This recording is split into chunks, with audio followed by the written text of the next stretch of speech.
everyone, welcome back to my channel. My name is Madison. If you are new here, it is very nice to meet you. If you are not new here, welcome back to yet another book video. I'm very excited for this video because I was looking at my phone today and I was like, it's February 2nd. I need to do my January wrap up. Please do not get that far ahead of yourself. So I was like, I need to do my January wrap up. So I am very excited because I actually read 9 books this month, and I have my Goodreads, I have my reading journal, and I have all the books I read this month, and we are gonna go through them right now. So going through my reading journal and the genres I've read this month, I read 1 memoir, 1 literary fiction, 1 thriller, 2 romances, and 4 fantasy. So it was a diverse reading month. I read a lot of genres actually. Looking at the ratings, it was a pretty good reading month, I'm not gonna lie. I also hope that this lighting is okay. Getting kind of cloudy outside and I still wanted it to film this and get it done. So I'm using my Alex Earl light that is like attached to my camera right now. So I hope that's okay. I have all of the 9 books I read this month and we are gonna get started. Starting off, the first book I read, I actually finished it on New Year's Day and I listened to the majority of it. It was The Woman in Me by Britney Spears. This is Britney Spears' memoir and it talks a lot about her life in the conservatorship that she was in, and it is a very heartbreaking story and it makes me really sad for her. But at the same time, I'm very happy that she was able to get out of the situation that she was in, and it seems that she's very happy now with her and her 2 sons. But this goes through a lot. It goes through her relationship with Justin Timberlake, her relationship with her parents, her sister, and whenever this was released, she was still with that, like, her most recent boyfriend, but they actually ended up breaking up recently. But it talks about, you know, the birth of her sons and everything, and it was very well written. I really enjoyed the person who narrated it on the audiobook. I don't rate memoirs because it's not my place to rate someone's life story, and this is literally her life story, but it was amazing. This was a really amazing book. I was literally captivated the whole entire time, and I feel for her so much. I also did my nails yesterday.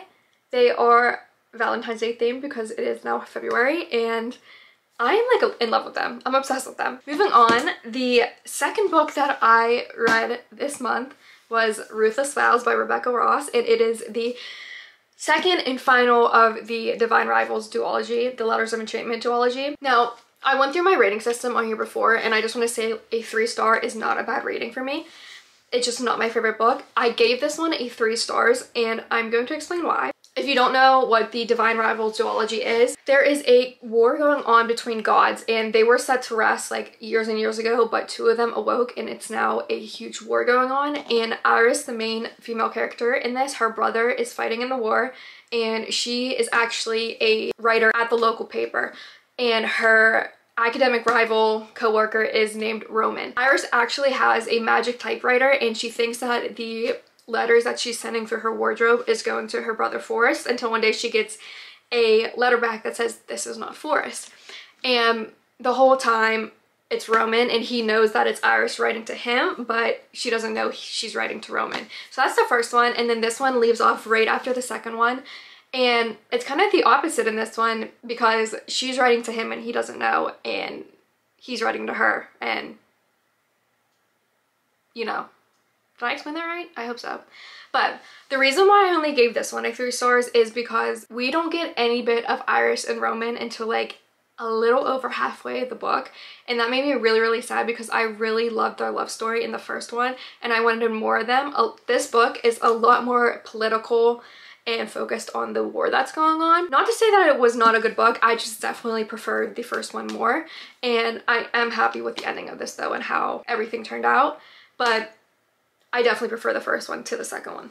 Next up, I read Carrie Soto's Back by Taylor Jenkins Reid, and this was the last Taylor Jenkins Reid book I needed to read, and then I'm all caught up. And can she release a new one, or at least give us a hint if she's writing something? Because I love her writing so much. There is something about it that is just so beautiful.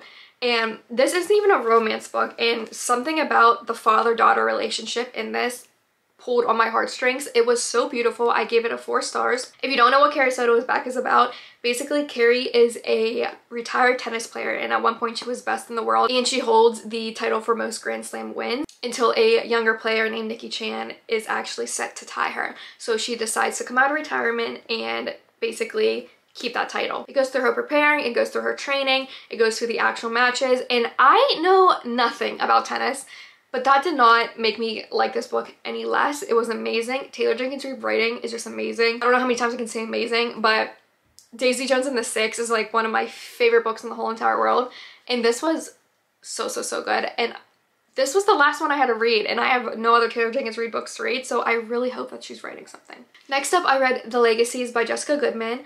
This author actually wrote a book called They Wish They Were Us, and I read that a really long time ago. And I remember that HBO picked it up for a show with Sydney Sweeney and Halsey, but I never heard anything else about it, so I don't know if they're still doing that. But I decided to pick this one up because it is like Gossip Girl high society vibes, but there's a murder involved. I ended up giving this a 3.5 because there are 3 different point of views that we're getting in this book, and I think one of them was just kind of stupid. Like, you didn't need to know about her point of view like at all, and it was just kind of like at the end I was like, what was the point of her point of view? But basically there is this thing called the Legacy Club at this private school in New York City, and only a few kids are picked to be in it every single year, and you get an access key to this building, and it has everything, and you are basically set for life. Like, you have connections for the rest of your life. It is a very high society, secret society vibe. So at the ball for this year's Legacy event, someone ends up dying. Like, they are pushed off a building and they are murdered, and this goes through what happened, who died, flash forward, flashback, 3 point of views. So it's a lot, but I still enjoyed it. It was a good mystery, and I honestly did not guess who died until like right before we found out. So that was fun because I hate thrillers whenever I can literally guess what is about to happen. So 3.5, pretty good thriller. YA. Her other book I remember was very good. I think I like that one more than this one, but very good YA thriller writer. It reminded me a lot of A Good Girl's Guide to Murder series. I finally picked up the Knock 'Em Out series.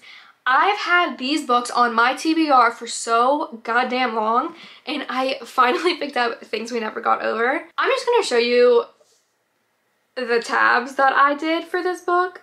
I love how it matches the cover so much. I rated this a 4.75. I honestly would have given this one specifically a 5-star, but they are so goddamn long. And don't get me wrong, I ate basically all of it up, but there was some points where I was like, did we need to put that in there? This could have been 100 pages shorter. However, I absolutely love this. If you don't know what the first book of the Knock 'Em Out series is, or if you don't know what the Knock 'Em Out series is, basically they're all based in a town called Knock 'Em Out, and this one follows Knox and Naomi. Naomi leaves her wedding and she ends up in this town because her troubled sister calls her and says she needs help. So she goes there, and her sister ends up stealing her car and leaving her child with Naomi, and she's like, so I literally just left my wedding and now I have a basically teenager to take care of.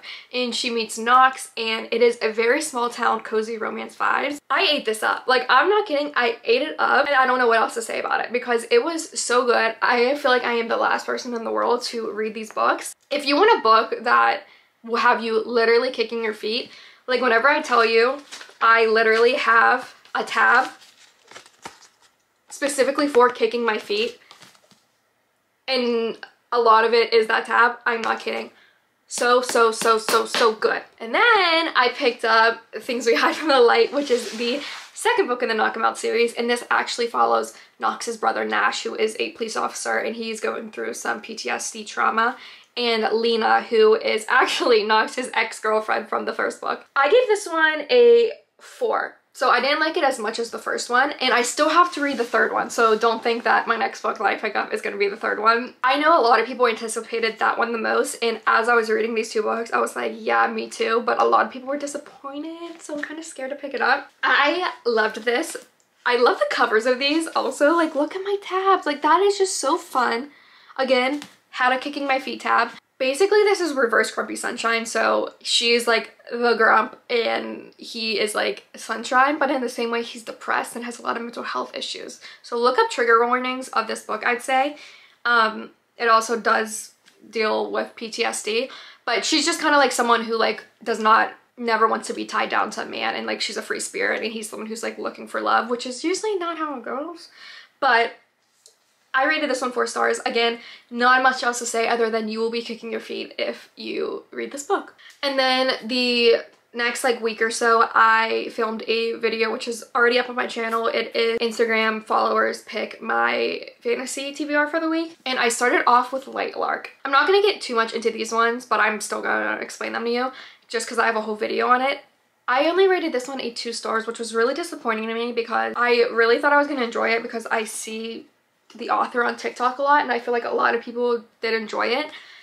It did like, I was just about to say tickle my fancy. I don't even know. Like it pulled the string that like I let the fantasy reads. Like I loved getting my fantasy fix after the 2 huge knock 'em out romances. But I found myself reading this and I was just like waiting for it to be over. Like I could not focus on the words. I probably reread pages so many times because I just was not paying attention, which isn't fun whenever you're reading and you want to enjoy when you're reading. And that just like was not happening for me. And I wish it was, but it wasn't. If you don't know what this is about, another thing, I'm going to tell you what it's about. I just feel like also the back of the page, like the back of the book, doesn't really capture what actually happens in the book, if that makes any sense, and I hope it does. So basically, every 100 years, this island appears, and there are 5 different realms in this world, and each realm is cursed, and the rulers of all 5 realms are sent to this island every 100 years to try and break that curse, but someone has to die. So that's literally like the gist of it, of what it says on the back. I feel like that there were so many different plot points in this and we never finished them. I did not like the way it was written. The writing was just too hard to keep up for me. And this isn't a small book. Yeah, 409 pages. And I felt like we went from one plot to the next, to the next, to the next without finishing the plot before. And so I was like, well, what happened with that? What happened with that? I did enjoy the guy in this. I also didn't mind the girl, which I feel like usually I'm like, I can't stand like a main character sometimes, which is not good because that's literally the person you're reading, but I didn't mind her. There were too many plot holes and too many plots that weren't finished, and I know there's a second one, but like it's like those are like the plots that like weren't finished in here, like no one ever speaks of again. Like they're finished. Like no, that's the kind of book it is. I just was reading it and I was like, I want to DNF it really bad, but I was reading it for a video, so I didn't. And I also need to work on my DNFing skills because I don't know why. That's just how I am. Like my OCD like says if I start a book, I have to finish it. And I'm trying to work on that. But I only give this 2 stars. This was my lowest rating of the month, which was really disappointing. And then I've read Red Queen and I gave this one a 3.75. This is by Victoria Aveyard. Very, very good. 3.75 is a pretty good rating for me as well. Like it's not a bad rating at all. I read this on my Kindle actually because the chapters are kind of longer, and whenever there's long chapters I do enjoy reading it on my Kindle because I feel like it goes faster. Basically with this one, the world is divided in 2. So there's red blood and there's silver blood, and the people with silver blood are like elite high class people, and the people with red blood are kind of shunned upon. They're poor, they live in poverty. And the people who have silver blood also usually have a special power. Like they have something that they could do that normal red bloods can't. Basically, Mare and her family, they're all red blood, and she actually goes to work for the royal family, and something happens and it turns out she has like a special power that only silver people should have. So she's kind of like a mutation, not a mutation, but like she's just like, that's not how it's supposed to be. And a bunch of people like saw this happen, so they kind of have to pretend that she is a long lost silver-blooded person and was adopted by red blood people. I don't know if that made any sense, but it was very good. It was one of those books that at the end of a chapter I was like, wait, I need to keep going to see what happens because they leave you on cliffhangers. It was very, very, very good. I did guess like the villain, like betrayal in a way in this book, so that was kind of disappointing because I was like, I knew something was up with it. I knew something was up with this person. I also just didn't connect to the characters very much, but it was a very thrilling book and I really enjoyed that and I appreciated that. So I gave this a 3.75. Last but not least, I gave this book a 4.25, and now that I'm sitting on it, I low-key might want to give it a 4.5 or a 4.75 now that I'm like comparing it to my highest book of the month, which was Things We Never Got Over, and that was 4.75, and I'm thinking about this book like just as much. Throne of the Fallen by Carrie Maniscalco. I don't know if I'm saying that right. When I tell you I loved this book so much, I went to Barnes & Noble and I bought other books from her. I literally have Kingdom of the Wicked up here and I'm currently reading Stalking Jack the Ripper. I loved her writing so much. I can't stop thinking about this book, number 1. Number 2, I love the cover of this so much. Number 3, I have a signed copy and I literally have had this on my shelf for like a good bit now. And I'm mad at myself that I didn't pick it up sooner and that this was just sitting on my TBR cart and I had no clue. That's how this book is for me. So basically with this book, it follows the Prince of Envy. So if you like a male character who is extremely jealous, you will love this book. And it also follows Camilla, and basically Prince of Envy is playing this game, and one of his clues is to go to Camilla and have her paint like this hexed throne, which is like kind of like just like a cursed image. And she's like, no, I'm not doing that. But he only has 3 chances to get her to agree to it. And then basically it just goes into this whole entire world, and it is so freaking good. I did not read Kingdom of the Wicked before this, and I don't believe you have to. I hope you don't have to. I ate this book up. It is not tiny either, and I was eating it up. Like, I am not kidding you. Something about this fucking Prince of Envy does it for me. I love him so much. I was also picturing when I was reading it, I don't know if anyone's ever watched the show, I am constantly picturing this guy for some reason as like main characters whenever they're described as having like dark hair, like they're kind of like fictional like fantasy characters, as Captain Hook from Once Upon a Time. And he's so hot, and I just pictured him as Prince of Envy, and I was literally eating it up. I was eating it up. Let me tell you, I don't want to like give too much away because there's like a lot of twists and turns in this, and the font is big, so like it is a big book, but the font's pretty big as well. But like the map is just perfect. There is just, I love it. I love it so much. I'm gonna actually read the dedication to convince you to read this. For those who can't help falling for the villain and love a simply wicked fairy tale, this one is for you. Read it, read it, read it, read it. Okay, everyone, these are all 9 books I read in the month of January. It was such a good reading month, and I am very happy that I had the opportunity to read 9 books because, like I said before, I usually am not reading that much, but I had such a good reading month, and looking at my reading log, it makes me so excited for the whole entire year of reading. I'm always very, very excited to read at the beginning, and it's just like a reset of reading. And I'm currently reading Stalking Jack the Ripper by Carrie Maniscalco, and I'm enjoying that as well, but that'll be in my wrap up at the end of February. I had such a good reading month, and let me know some of your favorite books of the month in the comments below. I would love to read them. And if you enjoyed this video, please like, subscribe, all of that fun YouTube stuff, and I hope you guys have a great rest of your day. Thank you so much for watching. Bye!